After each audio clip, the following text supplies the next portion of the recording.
coração de quem o escuta. Então você vai ver em muitos momentos Jesus utilizando-se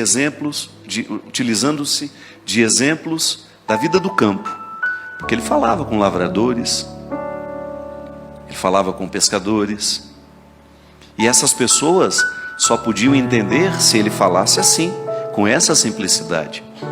Mas essa simplicidade é de uma profundidade que ainda hoje continua nos falando. Deus nos fala com a voz que a gente sabe ouvir. Ele não vai falar com você a partir de uma linguagem que lhe é diferente, não. Sempre que Deus quer falar comigo, Ele fala a partir da linguagem que eu entendo. Ele vai utilizar-se de todos os recursos que são próprios da minha alma. Então, se você gosta de arte, é natural que Deus vá se revelar de maneira muito especial a você através da arte. Se você é muito religioso, Deus vai ter facilidade de se manifestar na sua vida através da religião.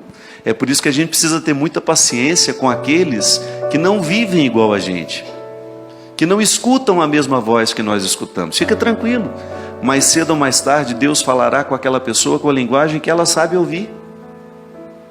Porque o grande desejo de Deus é comunicar-se a todos nós.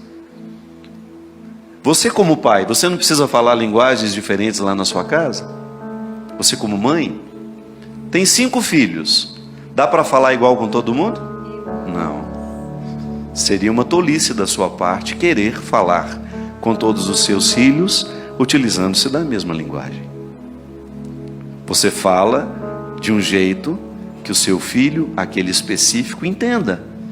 Porque é seu desejo comunicar-se. Por isso que é bom a gente observar o outro, porque lá você vai com um jeitinho que vai facilitar a palavra cair no coração dele.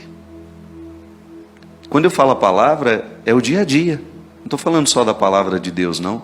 Às vezes você precisa dar um conselho para uma pessoa, você sabe que aquela pessoa está necessitada daquele conselho, mas se você chegar com os recursos errados, como diz a própria palavra, a Sagrada Escritura, é jogar pérolas aos porcos. Não que o outro seja um porco, não, é que às vezes o espaço, a maneira como nós escolhemos fazer é porca. É precioso o que eu preciso dizer, mas se eu digo com arrogância, você nem presta atenção no que eu estou dizendo, não. Eu particularmente tenho muita dificuldade de prestar atenção num arrogante. Pode estar falando a coisa mais verdadeira do mundo, aquilo não me toca. Essa semana eu estava lendo a entrevista que a Adélia Prado deu ao jornal O Globo. Não sei se alguém aqui teve a oportunidade de ler. Se não, dá uma pesquisada na internet. A simplicidade com que aquela mulher faz uma leitura do Brasil a me comoveu, porque ela disse que a tragédia de Mariana, aquela lama toda, é a expressão de uma lama maior. E ela falou que ela tem medo dessa lama. Aquela tragédia expressa outras tragédias nossas. Uma mulher simples, extremamente sábia, intelectual, mas que fala com a gente de uma maneira tão direta que é impossível a gente não ficar tocado e, mais que isso, modificado por aquilo que o outro disse para nós. Esse é o empenho de Jesus, minha gente. Tocar o coração do outro para que ele seja modificado por essa palavra que sempre quer o nosso bem. Se você procurar no Evangelho alguma palavra que seja contrária à sua felicidade, você pode me apresentá-la? Não.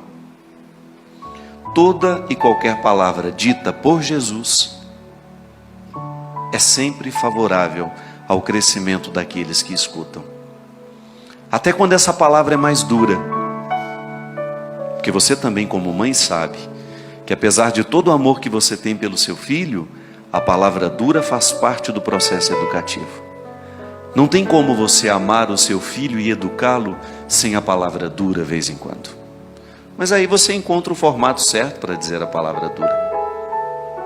A palavra dura precisa ser dita de maneira que aquela criança ou aquele adolescente, ou até mesmo aquele jovem, identifique que ela lhe é favorável.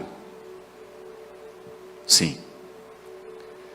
A palavra deverá ser sempre favorável, deverá despertar em nós a consciência do que nós precisamos jogar fora para que prevaleça a nossa verdade pessoal. Se a gente se empenhar nessa investigação diária da nossa personalidade, nós vamos descobrir muitas atitudes,